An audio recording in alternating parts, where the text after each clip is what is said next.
surpris sur le moment. Mais sur 17 ans que je fréquente Zidane, je ne suis pas surpris. C'est tellement lui ce qu'il a fait aujourd'hui. Ça lui ressemble tellement. Après, surpris qu'il s'en aille, bien entendu, personne s'y attendait. Et je peux vous dire que le premier surpris, c'est Florentino Pérez. J'ai entendu Daniel parler de la mine que faisait Florentino.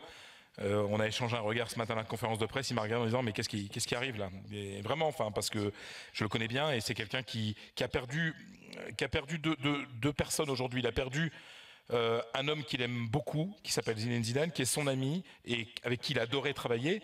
Et puis il a perdu l'entraîneur de son club. Il y a un gros trou sur le banc. Il faut trouver quelqu'un là. Il y a une situation d'urgence au Real Madrid. Donc je comprends le désarroi de Florentino Pérez. Après le timing, il peut pas y avoir d'autre timing. Ah ouais merde, 5 jours après la Ligue des Champions, t'as même pas encore le temps de fêter ça. Bah oui, l'honnêteté c'est de prévenir le club le plus vite possible pour que le club puisse se retourner.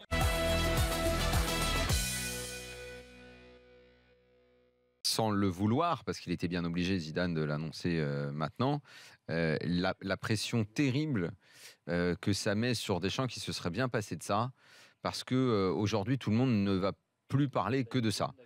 Que Deschamps réussisse ou ne réussisse pas, parce qu'il y a ce phénomène d'idole, en fait, les gens vont être pressés qu'il arrive en équipe de France. Et finalement, les gens vont dire, bon, Deschamps, ça fait depuis 2012 que t'es là, mine de rien, c'est quand même 6 ans, c'est long, c'est très long, comme bail de sélectionneur. Et même s'il gagne la Coupe du Monde, Deschamps, on va dire, mais c'est encore plus, on va dire, mais c'est génial, t'as gagné la Coupe du Monde, super. Eh bien, on tourne la page, on veut Zidane. Tu la gagnes pas? Quoi qu'il arrive, il est perdant, tu veux dire. Mais il est perdant, il est gagnant s'il gagne. Oui, s'il gagne, oui. Formidable. Il sort par la grande porte. Peut-être que même lui dira, bon ben voilà, maintenant je laisse la place, après ce que j'ai fait, c'est l'aboutissement. Mais si 8e, quart, demi, de toute façon, on dira, on veut Zidane.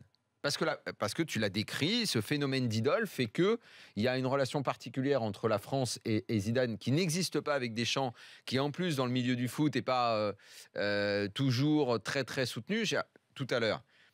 Non, je suis pas d'accord avec toi sur le fait qu'il n'existait pas avec Deschamps. Il existait avec Deschamps il y a quelques années. C'est vrai. C'est un peu tombé, t'as raison. Oui, c'est un peu tombé. Mais tout à l'heure, juste un dernier mot. Tout à l'heure, je ne sais pas si tu étais chez Dugas à ce moment-là, mais Dugas dit dans son émission, je dis ça sans manquer de respect à Deschamps, mais on a tous envie que Zidane soit sélectionneur des Bleus.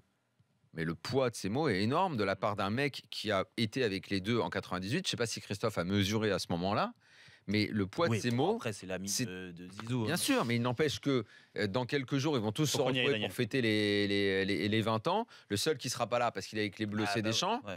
Je te dis, il va y avoir une sorte de pression interne et tout pour que Zidane arrive.